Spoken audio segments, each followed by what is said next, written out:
This is going to be in continuation of the series of podcasts that we have launched. And in this particular episode, we're going to be discussing the role of the incubators, the VCs, the business brokers, and also the staff in the Indian ecosystem. I would suggest that you go through the previous episode also, which tackled the regulatory capture, the taxation, the labyrinthine laws. And there's going to be a link of it in the description below. I suggest you take a look at that first, and then we'll continue. That way you develop a more holistic sort of an understanding of the things that are pertinent to our Indian ecosystem and why we are worse off for it. So if we look at incubators in India, it's difficult to quantify what sort of impact they have in terms of how well the startups do after they get the incubation. One of the biggest reasons for this is that there is all across the board a lack of proper mentorship programs. Out of 28 of the biggest incubators in India, there are only 10 that have structured mentoring programs. And the other thing is that the vast majority of the incubators are essentially just glorified co-working spaces. The other aspect of that is that a good number of these incubators are also in direct control of the VCs. So when a startup applies and meets the eligibility criteria to get funding and to get a proper foundation developed with the help of an incubator, what happens is that these incubators are headed by the junior staff of the same VCs in most cases. Eventually, that leads to a poor understanding between the startups and the officials there. There is a huge misalignment in the way that the project should go forward. And it also leads to a lot of trouble with startups availing the funding that they've very rightfully earned. And if you put all of this together, what you will realize is that, and of course this is based on data that came from reputable sources like Wiki and CII and the NITI Aayog, that 93% of all the Indian startups that go for incubation fail. That's getting out of the system and trying to get things going. Because of the lack of resources, because of the misalignment with the top management, these startups simply go down. And it's really, really bad. The other thing is that once these startups graduate from these programs, they have scant option to go for other financing options. The Indian ecosystem is rife with this sort of a thing that if you've already secured some sort of incubation, people will ward off of you. And the situation has turned so bad that the people, the head honchos, if I might say, of the startup ecosystem, if you talk to them about it, the first thing that they'll say is that, and it's a prevailing sentiment already, that if you want to grow your startup, if you want to work, if you want to make some impact, you want to get into the market and get some traction, don't go for incubation in India.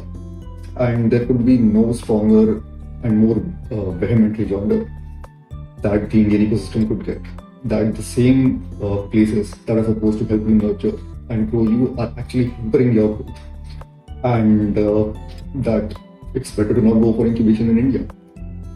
And in our view, it's absolutely right. If there is no cohesion between what you believe your startup to be and its goals are, and what the people with the money think, then you've lost the war before you essentially step in. The other thing is that people who avail these sort of schemes have a tough time procuring the funds out of these angel funds also, whether they are under the control of the various governments and departments or whether they are in the private sector. And here again, the problem of high-handedness and the problem of nepotism and the desperation behind status rears its ugly head. And this sort of thing is visible in governance the most. So what happens is when you go to the DPIIT and you want to get an approval for bringing your product or your service into the market, you have to go to this particular board that is staffed by retired and serving bureaucrats, so that they may see what the foreign components are, the price that you've set for it, and essentially just give it a rubber stamp that, okay, you've reached your market readiness stage and from now you can start doing business. Now what happens here is that these people, in their attempt to sort of, show their high-handedness, start meddling with the business plan and the documentation that's in front of them when they're sitting with the startup. And even sitting in that room can be very intimidating. Now, when these bureaucrats go through your plans and they say that, okay, this is what the rates are that you fixed, this is what you say those inputs cost, and this is what you say your MRP should be, there's something I don't agree with. And because I'm XYZ, I know for a fact that this thing is cheaper or this thing is this way or that way, and that your MRP is not reflective of what the true value of the product is. So bring it down because I know better than you. And it does not matter what the founder says, that the investors might run away, that it might actually completely evaporate the supply chain, that they'll have to redo their metrics, that they probably won't even survive if they go down on those rates, regardless of the receipts that they show and also they get stuck there. So they have two options left. Either you fail in the long term by agreeing with the bureaucrats and trying to find your way out, or you end your program there immediately. In another survey, this particular sort of high-handedness was recorded as being the primary reason for close to 38% of approximately 1,000 entrepreneurs from keeping them from doing business in India and instead going for jobs or seek opportunities abroad, whether it's entrepreneurial or otherwise. It's because dealing with these sort of people is not a pleasant go around at all. When it comes to the VCs again are very risk averse in India. So a couple of alarming figures in that sense. If you look at the total funding in the startup ecosystem we have today, which is approximately $15 billion, 85% it is coming from foreign VCs. This is Sequoia, this is Tiger Global, this is Temasek. This is not the Indian people. So, well, that's one slap in our face that we ourselves don't believe in the sort of innovations that we're bringing forward. And the foreign guys step in. The other thing is that VCs have a tendency to get very predatory.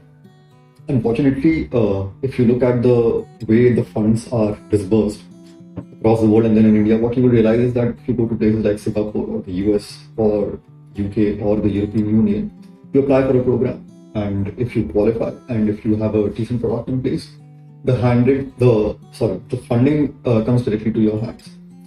In India, the case is that once you qualify and you're eligible and you have a market product and you're a fast-growing startup, a high-growth startup, the funding that you are rightfully entitled to is not going to be given to you directly. It's going to be routed to you through an angel investment or a VC.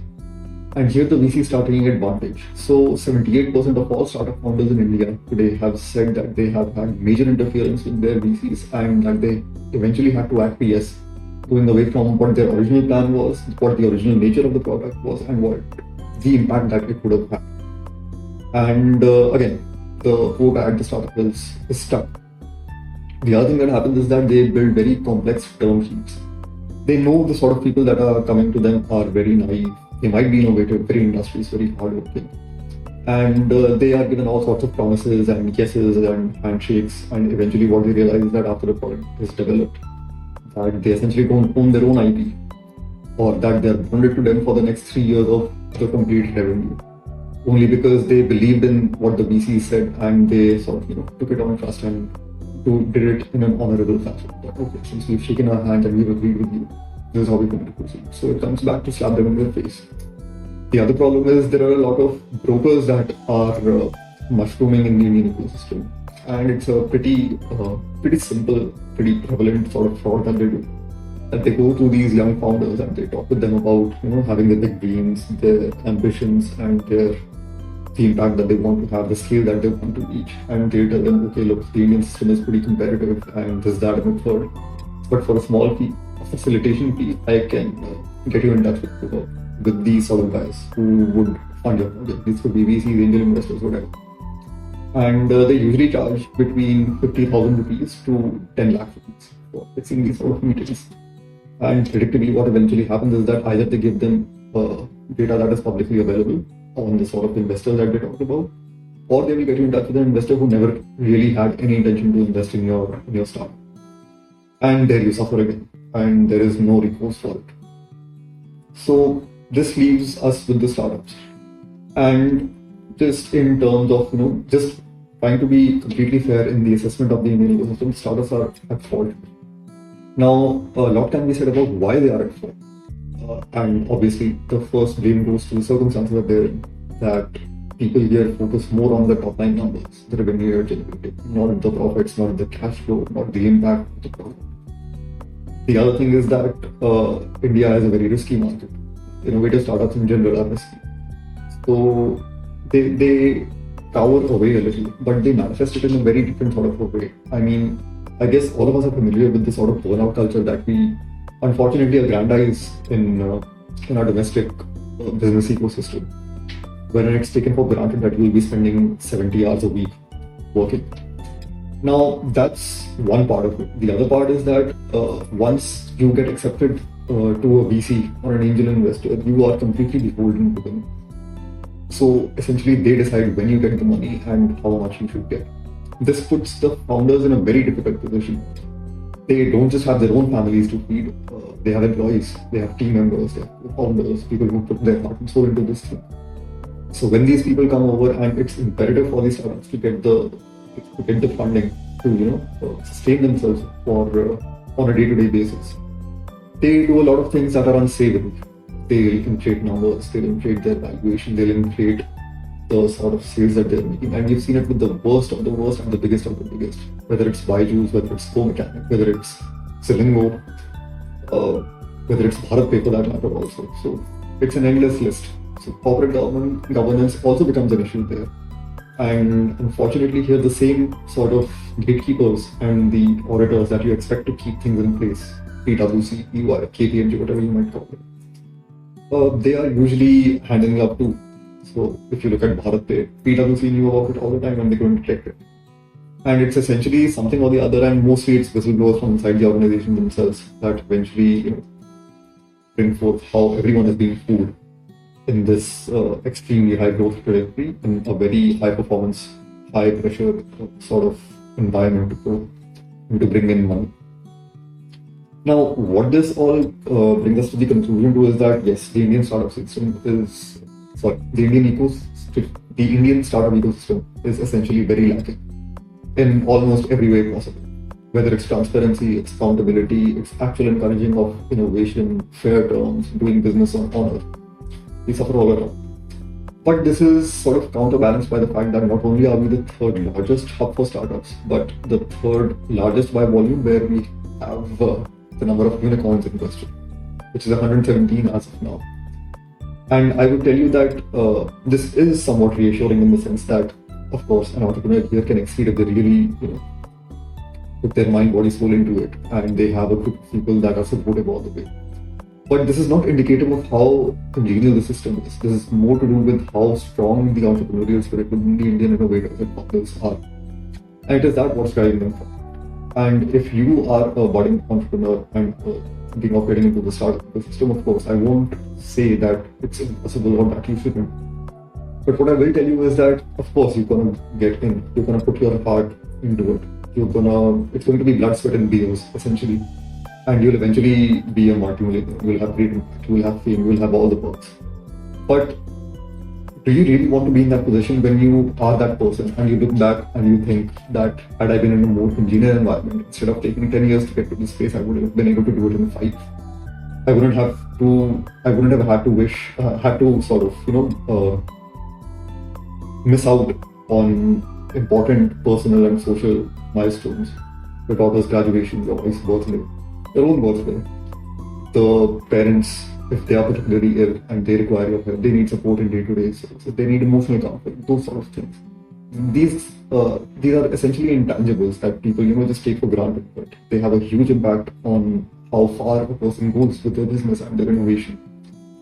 So of course, yes, to come back to the same point, I won't discourage you from coming here, but if you're the sort of person who doesn't want to look back in 10 years and say that I could have done it in 5, I could have sacrificed less in terms of the time that I had given to my family, I wouldn't have to bang my head on the wall in dealing with the bureaucrats and the regulatory mechanism here, the bribes, the taxes, the disputes, the really unsavory grind that comes with doing business in India.